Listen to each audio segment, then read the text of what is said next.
बलांगीर जिला टिटलागढ़ थाना अंतर्गत भाटीपड़ा ग्रामर माँ श्याम काली मंदिर रे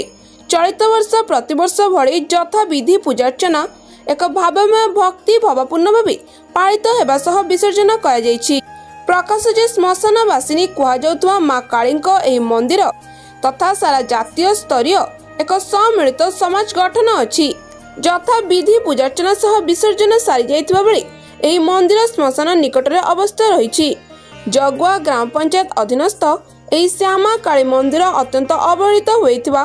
और इति मध्य पूर्व पूजक थिबा स्वामी श्री आद्रिकानंद सरस्वती जी महाराज का तिरोधना घटिथिला। अत्यंत दुखर विषय जे से एही मंदिर प्रतिष्ठा करथिले एवं टिटलागढ़ पौर परिषद शेष मुंडरे थिबा श्मशान पड़िया प्राय आधा किलोमीटर दूर अवस्थित।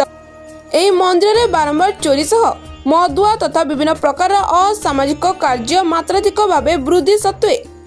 से प्रतिष्ठा करिबा और सेठी सेही भली परिवेश रे से रही बेस भक्तों निकट को से निज समय दे जिबा और तथा भक्त मंदिर को जाउतो बेले से मंदिर एभली दयनीय अवस्था रे रहिबा नै उपयुक्त पदक्षेप ग्रहण करिया निमंते विभिन्न महलर दाबी प्रकाश पाइछि। ब्यूरो रिपोर्ट प्रयाग खबर।